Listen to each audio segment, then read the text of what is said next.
I wish to thank Member of Knesset Benjamin Netanyahu for those very, very focused and sobering remarks. And Dr. Boaz Ganor whispered in my ear that last year Representative Burke Day of Georgia was amongst the crowd here and heard Member of Knesset Benjamin Netanyahu speak last year and was so impressed and so influenced by the remarks that he went back to the State Senate of Georgia and together with Professor Robbie Friedman from Georgia State, who's in the audience here, legislated disinvestment of companies who do business with Iran. And I think that says it all. And that's what a conference like this can lead to. It's now my pleasure to introduce Mr. Gilles De Kerchove. Mr. Gilles De Kerchove is currently the Director for Justice and Home Affairs at the European Union Council Secretariat. He is a European law professor at the Catholic University of Louvain, at the Free University of Brussels, the University Faculty of Saint-Louis in Brussels, and lecturer at the École Nationale d'Administration in Strasbourg. Mr. De Kerchove was the Secretary of the Government of the Walloon region and Chef de Cabinet of the President of the Government. He was the Chef de Cabinet of the Deputy Prime Minister of the Federal Government and the Minister of Justice and Minister of Small and Medium-Sized Enterprises. He then became the Deputy Secretary of the Convention, which drafted the Charter of the Fundamental Rights of the European Union. We are very proud and honored to have him here with us here this evening.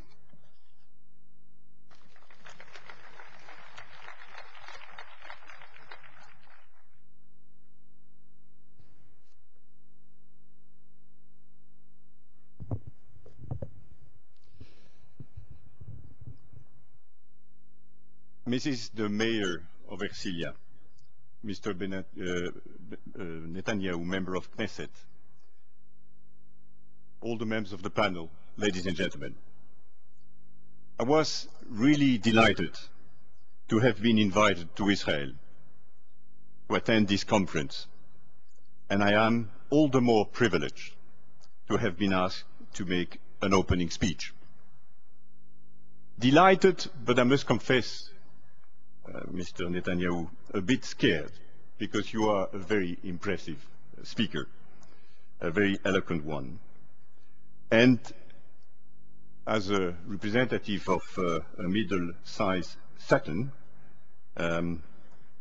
which sometimes behave as a soft power, I may give you a slightly different approach to the fight against terrorism, which I would describe as the painting, well-known painting of Monet, the Cathedral of Rouen.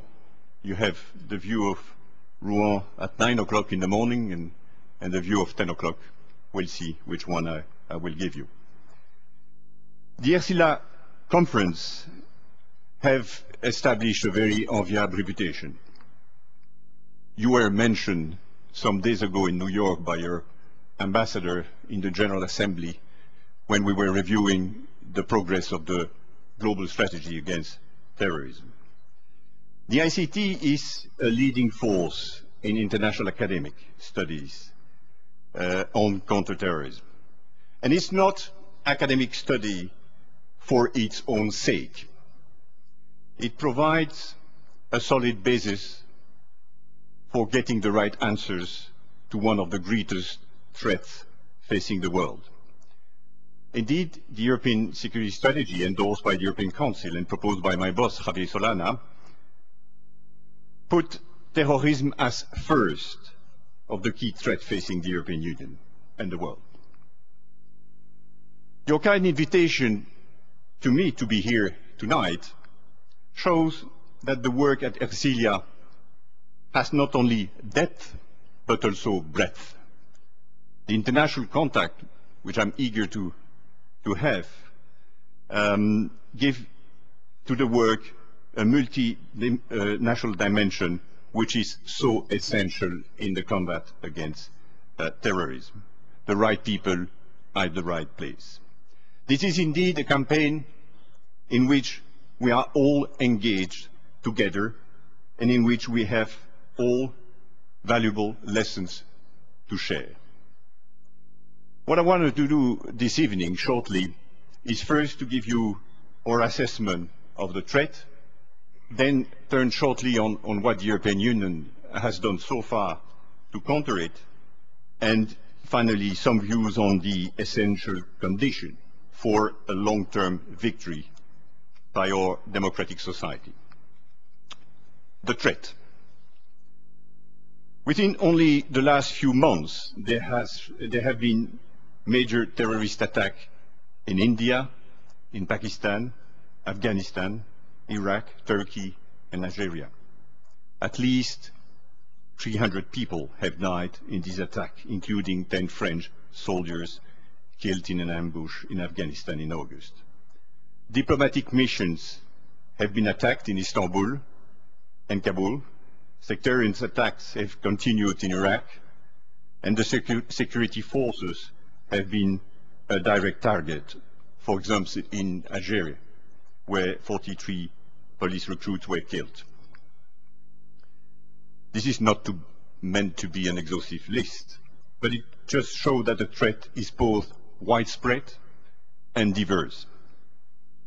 I should say too that I do not mean to sound despondent. Europe remains committed to the struggle.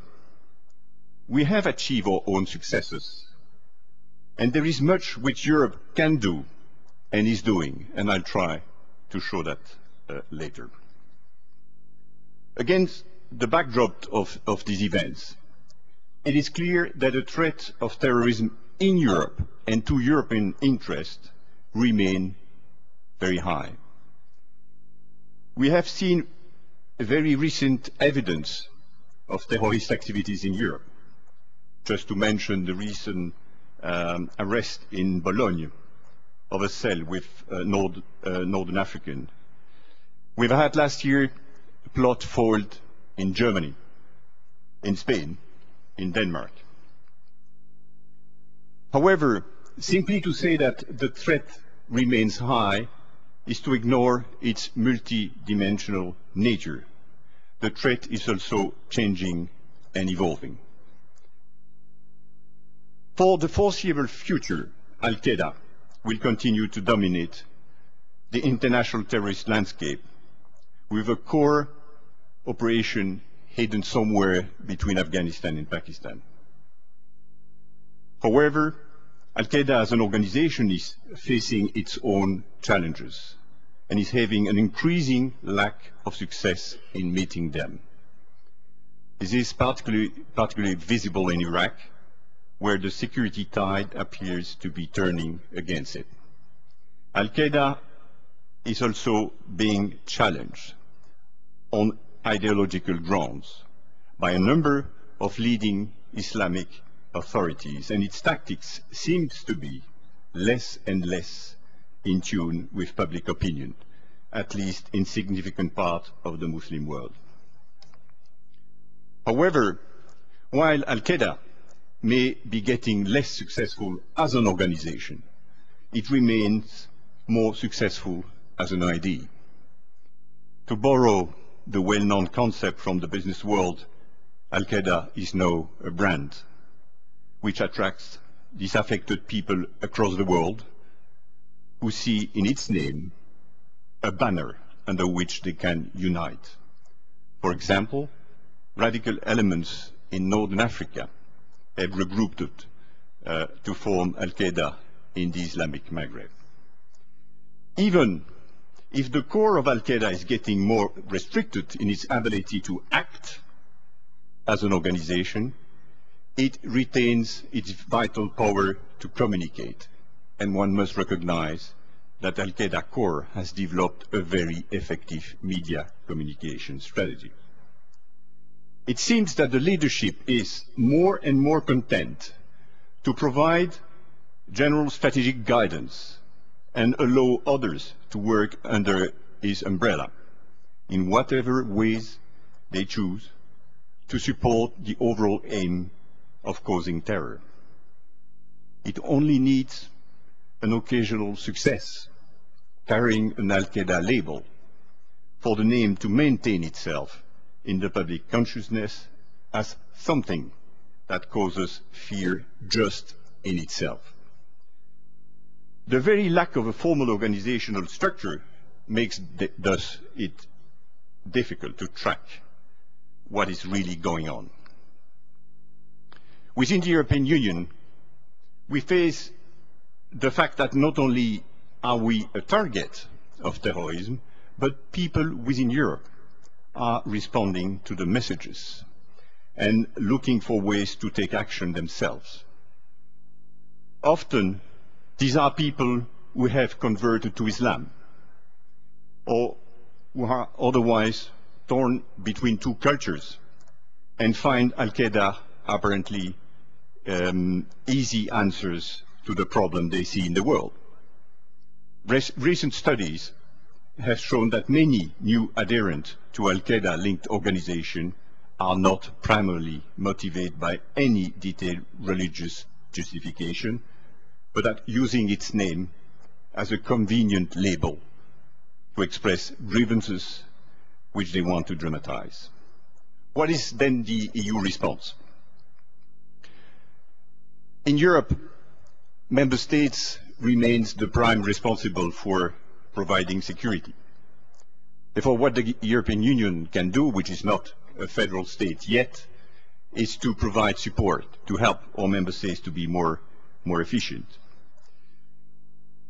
The starting point of the EU policy is that terrorism is a crime, an ugly crime, but a crime that we have to deal with normal procedural and substantive criminal law. That was the first reaction, and probably was a bit overly repressive. And that's the reason why the European Council in 2005 adopted a broad strategy and rebalanced our approach, slightly inspired by the UK approach based on 4 letters. Pursue, that was the approach so far. Protect our borders, protect our critical infrastructure.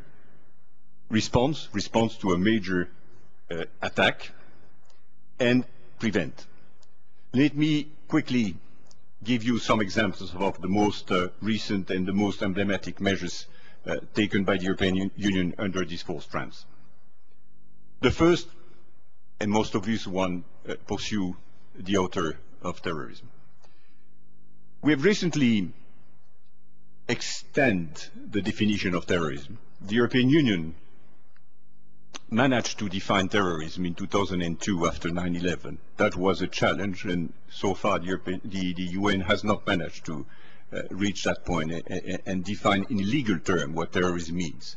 What we have recently done is to extend this definition to deal with public provocation to commit terrorist offenses, recruitment for terrorism and training for terrorism. This legislation, when it will be implemented by the member states, will provide a basis in criminal law to counter the dissemination, in particular and mainly through the internet, of material which might incite persons to commit terrorist attack or to give recipes on how to build a homemade explosive. Another important work under this trend of pursuit, which is quite convincing, it's a real revolution in Europe. It's what we call the mutual recognition of judicial decision, to ensure that a decision taken by a judge in one member state, and we are 27 at the moment, is implemented in all the other member states with no problem, with no cumbersome procedures. And the epitome of this new approach is the European arrest warrant, which is indeed for lawyers a huge revolution. 6,000 European arrest warrants have been issued since 2004. 2,000 persons have been arrested and surrendered. And the average time for surrendering people when there is a challenge is around 40 to 50 days, and 10 days when there is no challenge. And just to illustrate how much it's changed the life of our law enforcement people, it took more than 10 years, believe me or not, 10 years, to surrender one of the authors of the attack in the mid-90s in Paris, in the Metro Saint-Michel, from London to Brussels. It took only 42 days to arrest and surrender one of the authors of the London bombings from Rome to London. The other important work, but it's not specific to the EU, the US is working a lot on this based on the recommendation of the 9/11 Commission by developing the information sharing environment. It's all the work we do to ensure a free flow of law enforcement information among the 27 member states. We call it the principle of availability. To ensure that police information, and we just connected the 27 database with DNA, with fingerprints. Judicial information, we are in the process of interconnecting the different criminal record, and private information like a PNR, passenger name record, and information that you give when you take a plane, or a telephone call or emails from service providers. We are building new players like Europol, Eurojust. We have the chance to have the Vice President of Eurojust with us tonight. And more important that, we try to put all the players around the table through platforms, police, custom, prosecutors, and intelligence community. And you know how much it is difficult, even in Israel, even in Spain, two states confronted with serious problem of terrorism. Sometimes you have some sort of retention of information. And finally, terrorist financing, but I don't have the time to dwell on that, but we have mainly implemented most of the 9 special recommendations of the FATF. The challenge now, and once again it's a very difficult question, is how does one ensure that the intelligence community brings sufficient information to the financial institutions so that they know the context? Because unlike money laundering, it's extremely difficult for a banker to understand a transaction if he has not got the context, and he can only get the context from the intelligence community. And charities, and one knows in Israel how much charities is an important issue. I won't dwell too much on the other 2 strands. Protect, we are working on explosive, because I do share the fear of nuclear bombs, but so far most of the attack are due to explosive, homemade explosive, and we have recently adopted a very comprehensive action plan on explosive to create an EU database on explosive, to set up early warning system, to regulate more access to precursors and the like.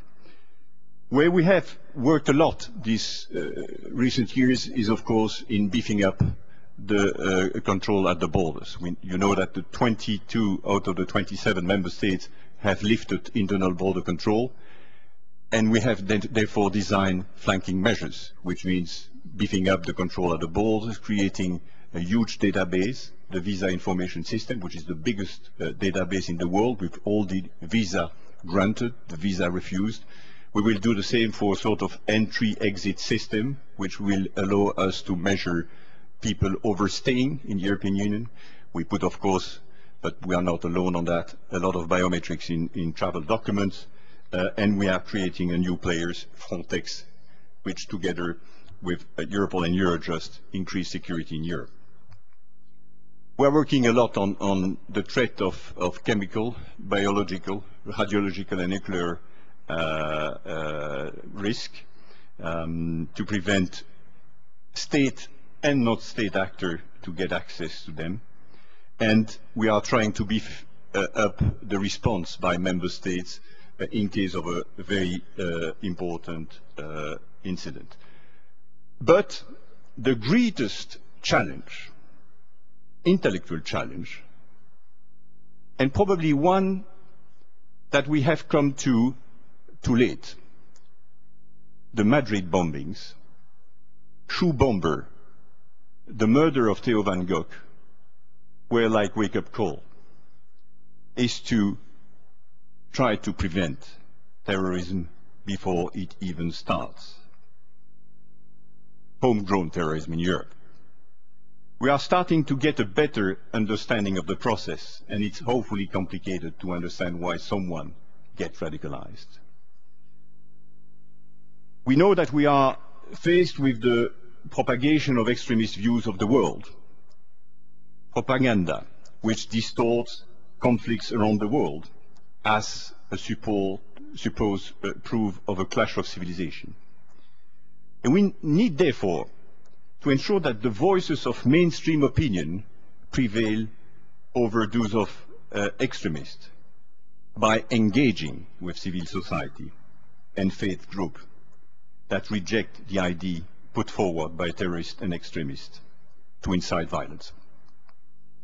This raised the sensitive question of the role of government in religious affairs, and Europe is pretty much divided on the question. I'm currently working with the Spanish government on finding better way to train imams. And I was myself extremely surprised, visiting one member state that I will not mention, to see that most of the imams were not even speaking the languages of the country. What does it mean? It just means that these were imams coming from abroad, and most of the time the type of Islam that was preached was closer to Wahhabism and extremism than European Islam.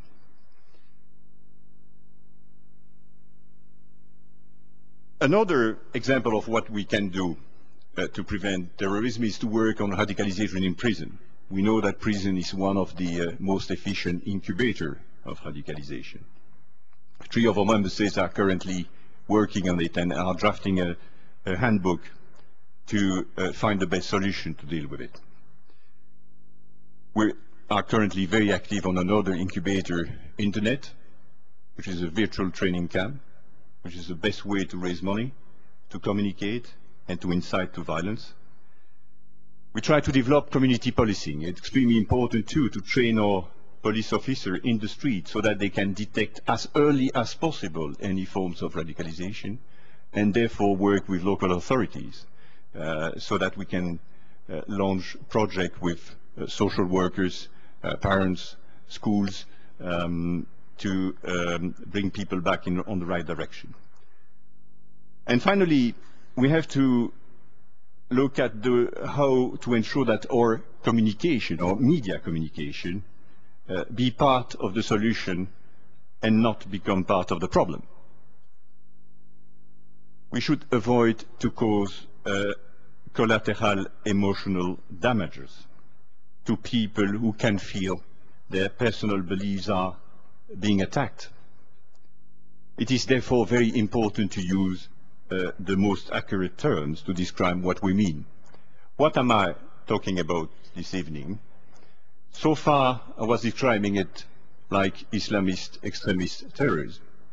But I got to the conclusion that was not the right way. The more I was meeting Muslim, I think much better to speak of terrorism inspired or directed by Al-Qaeda. The word may be weapon and may radicalize. Also, the truth is the deadliest enemy of terrorism. And the truth is that terrorism means causing a lot of damage to innocent people, most of whom are like you and I. This is why I think it's so important to support victims and to draw the attention on victims. Tomorrow morning in the UN, there will be a special day for victims. And it's important because the more you show the consequence, the more you deglamorize terrorism. And this sort of appealing of Osama bin Laden may play some role to some youngsters in Europe. And this truth is starting to get across. And there are quite interesting surveys which show, as I said before, that Al-Qaeda is losing sympathy in parts of the world where it once had support. According to a recent Pew Global Attitude project, for example, the number of Jordanian Muslims who had at least some confidence in Osama bin Laden as a world leader fell from 56% in 2003 to 20% in 2007. It's also quite interesting to note the growing number of videos put on YouTube denigrating Al-Qaeda, denigrating Osama bin Laden. And when you know that most of the jihadists are coming from countries which try to curb access to internet, it just shows that we have to put a lot of pressure on them to get to let their citizens getting access to internet and to secure and promote more freedom of speech. The EU approach is, of course, not only an internal one. We are also tackling the range of conditions to the world which may create an environment conducive to the engagement of people to the terrorist cause. These conditions, you know them, are called poor and autocratic governance, rapid but unmanaged modernization, lack of political prospect, and of education opportunities. Exclusion generates frustration and alienation, and is a condition conducive to the spread of terrorism. Although these factors are not generally present within the European Union, we are not blind to the fact that in individual segments of the population they may be, and therefore integration is of the essence. We are also committed to working with other countries where such problems are more urgent. The European security strategy recognizes that security is a precondition for development. Terrorism undermines society and disrupts economies, and an improved quality of life reduces the potential for people to be turned towards terrorism. We are giving a lot of money worldwide, development assistance, specific assistance to CT projects to promote the rule of law, to improve the police, the judiciary, border protection, and countering terrorist financing in many different regions in the world. We have a new instrument, the Stability Instrument, which will enable us to increase significantly our assistance for CT purposes to third countries. In my report to the European Council in June, and you don't need a PhD in political science to make that proposal, I recommended to the European Council to mobilize most of our resources on two places in the world, Pakistan and Sahel.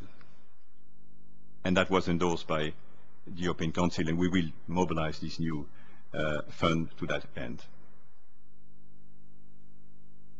We have developed a lot of political dialogue with many countries, a lot of projects, as I said, and especially in the context of the European neighborhood policy, where we have special action program, and I'm pleased that Israel was the first partner to agree on such an action plan. It is very much not my place to get involved in the issues surrounding the Middle East peace process. The only thing I would say, from my perspective as EU counter-terrorist coordinator, is to stress again that successful counter-terrorism requires capable law enforcement. This morning, I had the chance to visit EUPOL COPS mission, the crisis management mission of the European Union, which is a strong example of the European Union's particular commitment to the rule of law. I saw at first hand the work they are doing to develop the Palestinian capabilities, to maintain an orderly society and to sustain the rule of law. And the programmed expansion of this mission into the wider civil justice system is, according to us, very essential if a future Palestinian state is to develop into the kind of country that you would want to have as a neighbor and an international partner. Anyone approaching the subject of counterterrorism is immediately aware of the vast experience which Israel has in this domain. The terrible and regrettable international circumstances which have led you to this are well understood by all of us in Europe. During your 60 years of independence, you have been faced with continuing threat on a scale which have seemed to challenge your very existence. In the face of this threat, you have chosen the path of democracy and the respect for individual rights, including the freedom of conscience and belief.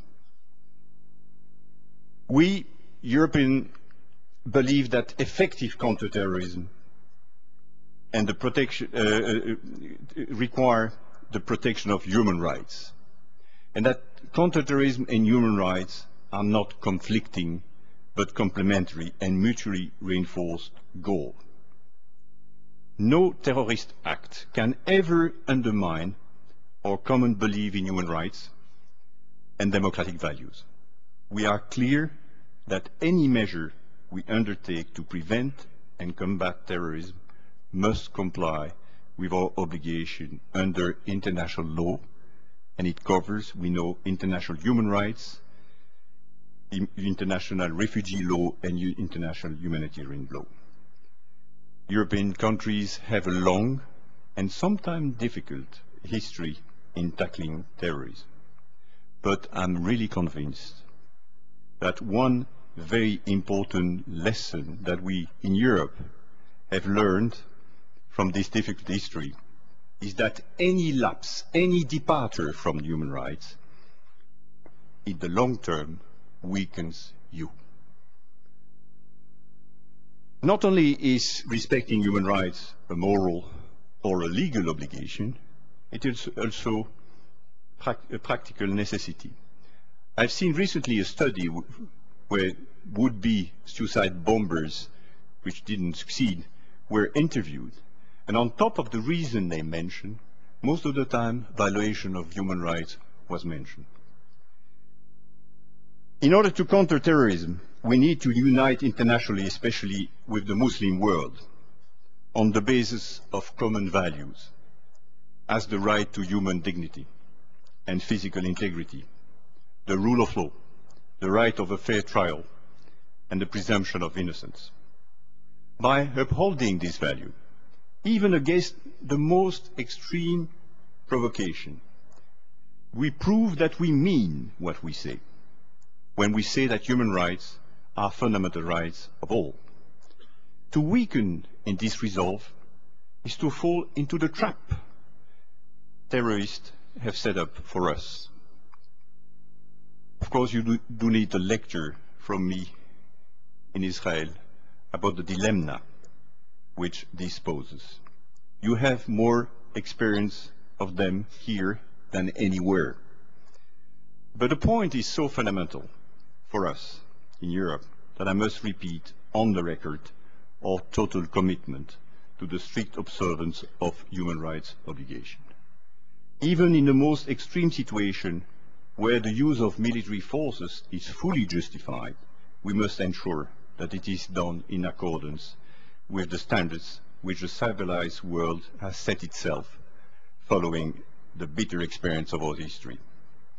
A key part of my role as EU counter-terrorism coordinator is to help make the difficult judgment in which are posed in everyday situation, such as balancing the protection of privacy and the collection of a lot of data, like the passenger name record that I mentioned earlier, or how to balance the freezing of assets and the due process. And we have had last week a significant decision of the Court of Justice in Luxembourg, which squashed a decision to freeze the asset of a very well-known financer of terrorism for lack of due process. It is therefore essential that we seek a balance within the existing legal framework of fundamental rights. To conclude, terrorism remains the most significant actual threat facing a democratic society. Terrorism is like a virus. Eradicated in some places, it is continuing to adapt itself to the new condition and to draw strength from ineffective measures to control it. The biggest challenge for counterterrorism is to keep refining our approach to deal with terrorism effectively. wherever it appears, and to remove the condition conducive to its spread. The challenge we face is great, but we have the means to succeed. And this will be a success for our ideals, not something achieved at their expenses.